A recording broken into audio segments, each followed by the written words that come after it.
Hello everyone. Thanks for joining us today on this slightly different type of video we're going to be doing.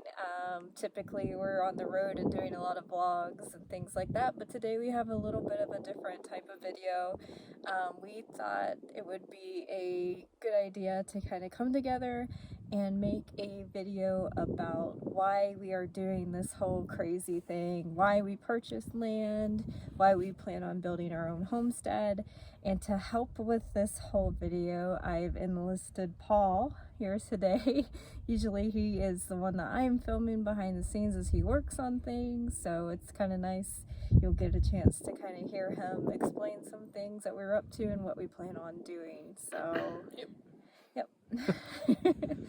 So why are we doing this? I think it's really important that in any type of project that you delve into, that you have a why, you have a purpose as to why you're doing said thing.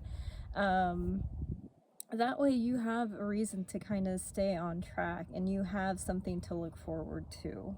One of the first reasons, and we've got a few different points that we're going to talk about today, and one of the first reasons is a home base. So we wanted to create a place where if we're on the road, if we're sick, if we're just really tired of traveling, we have a set place that we can go and kick our feet up and relax and not have to worry about moving every 14 days, every 10 days, paying for sites. That spot would clearly be dedicated for us. So having that home base would give us a break from van life, but essentially too, it also gives us an address, which, as many nomads know, that's a very difficult thing to deal with sometimes.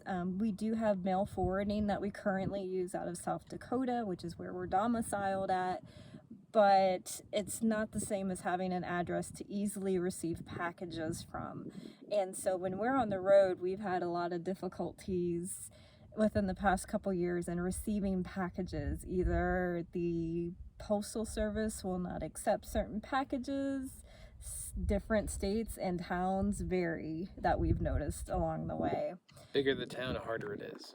Exactly. The smaller towns typically know that that's what a lot of the people that live there deal with, especially the ones that where you get out that are extremely remote, and they tend to work with you better. But by having an address, this allows us to have, an easier way to receive things, and it makes us a little bit more official should we decide to become residents of that state.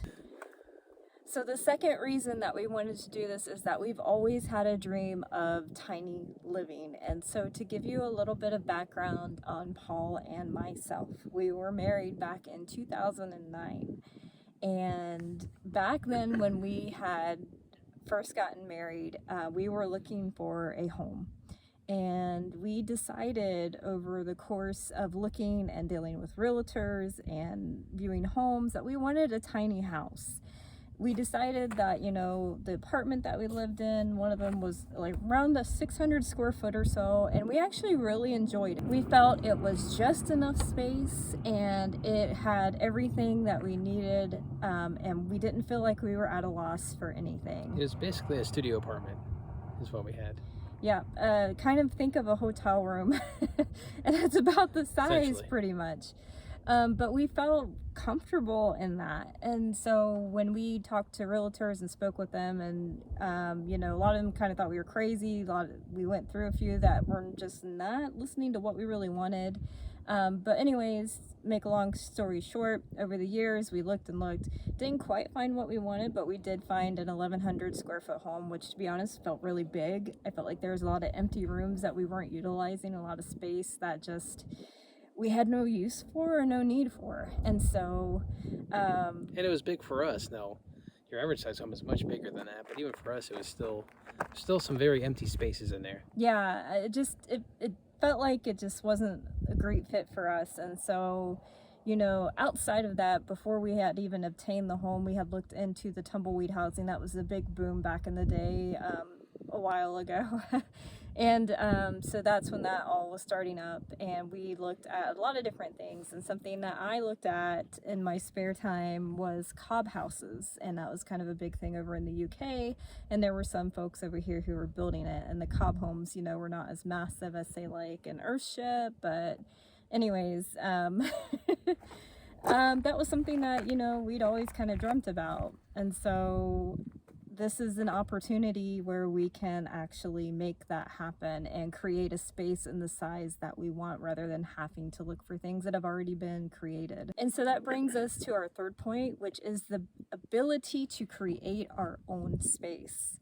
And so what I mean by that is that when we did the search for land, we specifically had a criteria in mind.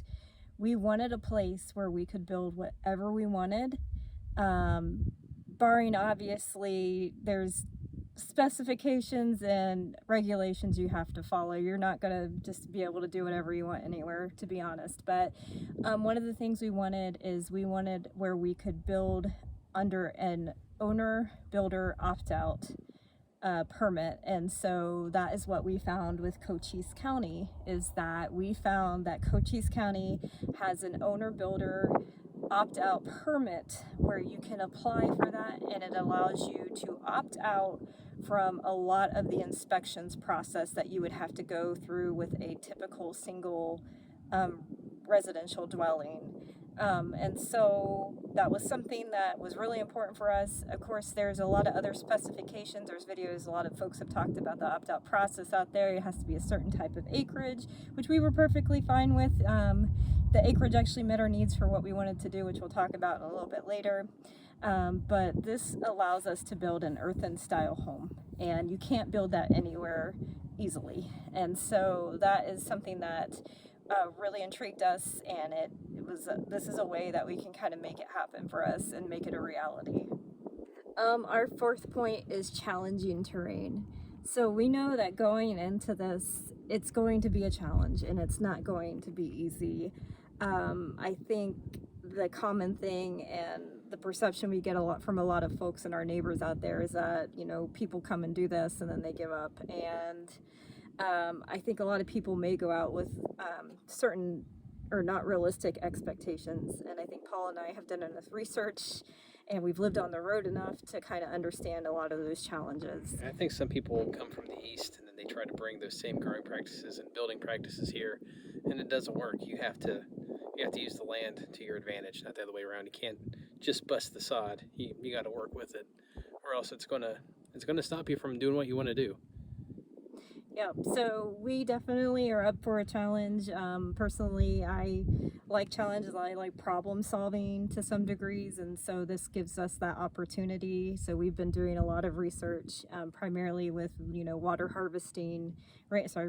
harvesting, water conservation, which are very large practices that you need knowledge for when kind of going into that type of environment where your area may only see, you know, less than 10 inches of rain per year. So there's a lot of research and stuff that I immensely enjoy, and it provides us a challenge, which is kind of exciting to go into. So the next point, kind of going into this, is our health. And so this is another reason why we wanted to do this, why we wanted to kind of get away from civilization. And the first one I'll talk about is physical health. And so we lived in the city, within actually the city limits of Columbus, Ohio, for many years. And convenience was never an issue. It was always available and present for us, which I think really affected our physical health in a lot of negative ways. Food delivery service was just at your fingertips. I could have my groceries delivered if I felt like crap and I wanted to just have a binge day. I could order a bag of Oreos and Cheetos and whatever else I wanted straight to my door without ever having to leave or look at anyone. Even before the pandemic, it was very easy to get what you needed. It was very easy. There was a lot of courier services even back in the day because we were in a major city, and so they catered to those types of things. And the other thing too is that we had any restaurant known to man within a 20-mile radius of us, and so that meant a lot of eating out. You know, oh, I'm so tired, I don't want to Especially cook working the 9 to tonight. 5. You work the 9 to 5, you come home, you're tired, you eat.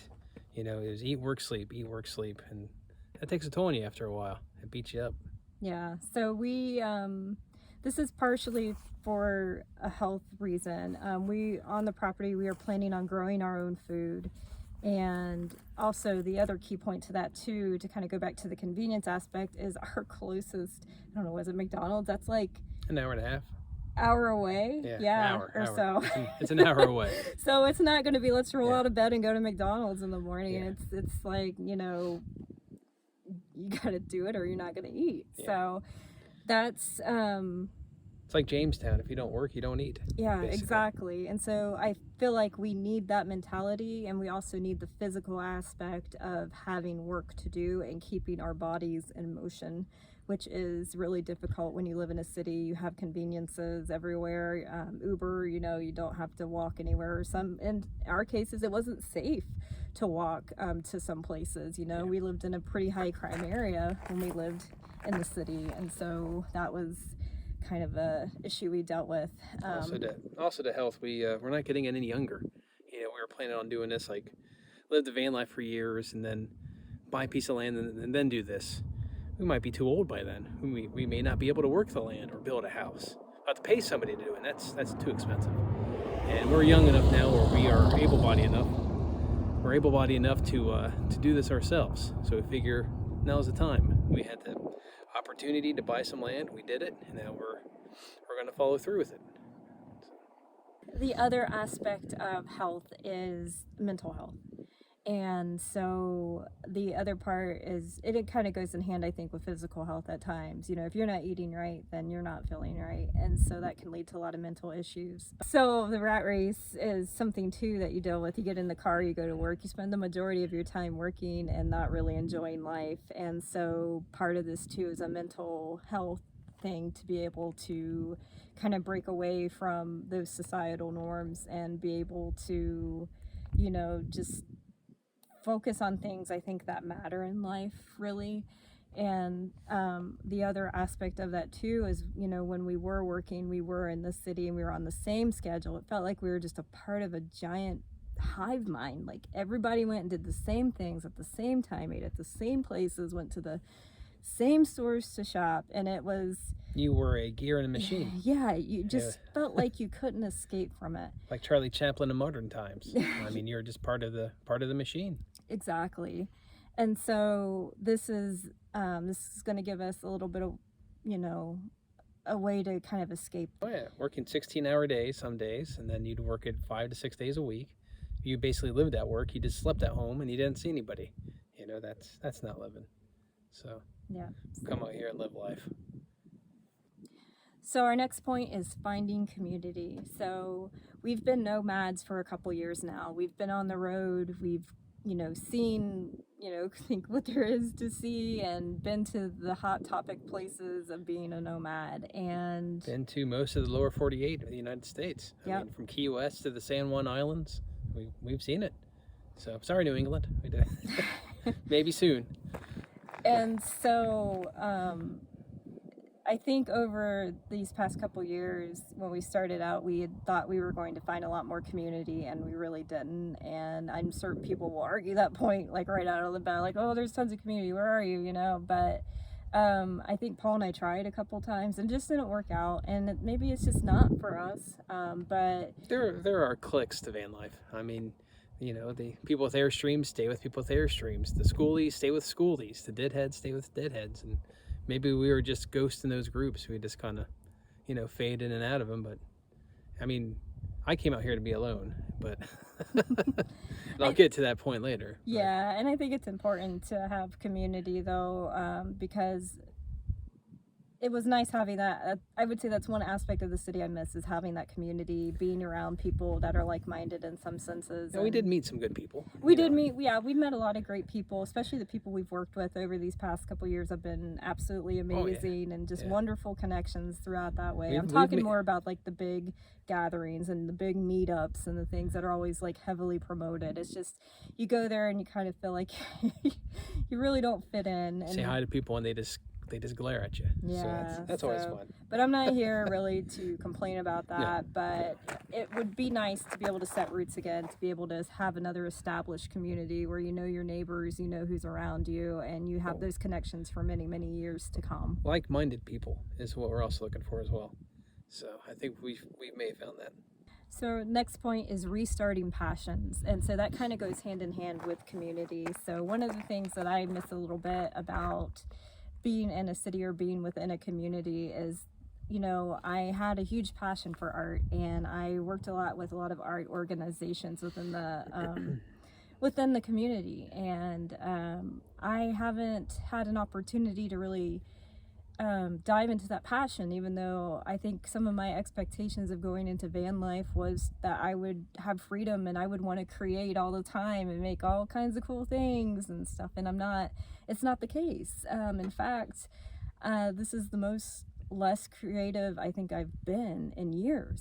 And so I just feel like, you know, the past year or two I've always just been on this kind of like survival mode, I guess, and so my brain has nowhere to be able to kind of release and relax, to be able to think creatively, because it's just constantly going between my job that I work, trying to find places to boondock, what's the next step for us, that those kind of things just kind of hinder that. And so it would be nice to find that community, maybe restart some passions for the arts side of things. Well, one of the reasons why I want to come out here is to be independent and be off the grid.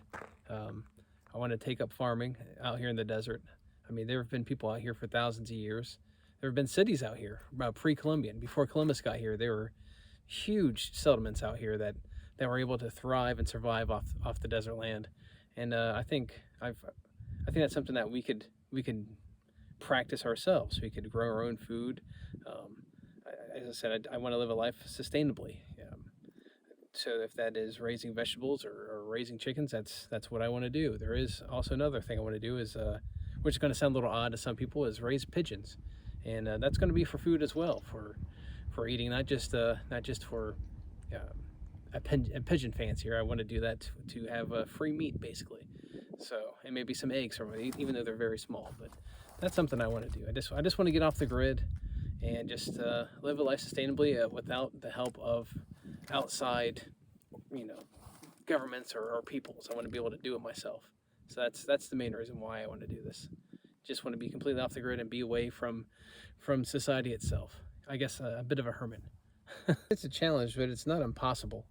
To say the least. I mean, as I said before, people have been out here for a long time. There's people, have been here thousands of years. So if they can do it, we can too. It's not impossible, and truly it will be a challenge, yes. But once you are able to get a system down, I don't think it'll even be a challenge at that point. It might sound a little cocky. Maybe I'll eat my words in a few years, but I don't think it is. I need to have real expectations of this, though. I mean, it's not going to be like a beautiful Instagram day. It's not going to be this beautiful like filter picture. I don't know how to say it, but it's going to be real life. I mean, it's going to be, busting my knuckles and busting the sod and slaughtering my own animals. It's not going to be pretty, but it's going to be mine. And I won't need anything else to do it. And as far as the challenge aspect goes, I mean, if at least we're giving it a try, we're getting out here, we're going to do it. If we fail, well, so what? Then we just go back to the van and we live like vagabonds and travel across the country and live a beautiful life. And we can say, yeah, we tried, we failed, but oh well. So not to continue rambling on, but we just wanted to make this video to present our reasons why we want to do this. And no, you don't have to agree with it. It's our reasons. Yep, it's our lives, not yours. It's our lives, If you want to sit at home and watch TV and go to the expensive grocery store, you go ahead and do that. But well, it's not something everybody's going to want to do. Can do. Maybe they don't have the health anymore. And yeah. Right now, we're able-bodied and able to do it. Yeah, and we're not expecting everybody to want to hop on this wagon. And if you're just here purely to live through us vicariously, then by all means do that. But we just wanted to take some time and kind of go through this, so maybe in a few years we'll look back and maybe laugh, I guess. We'll see. And how ambitious we are. But anyways, we have a lot of really exciting stuff coming down the bend. A lot of hard work. Whole project. A lot of hard work. We'll try our best to document it as much as we can. We appreciate you so much for supporting us, even if it's just liking or commenting on our videos. And with that, we'll let you go. Thank you so much for watching. Take care, my friends. See you next time.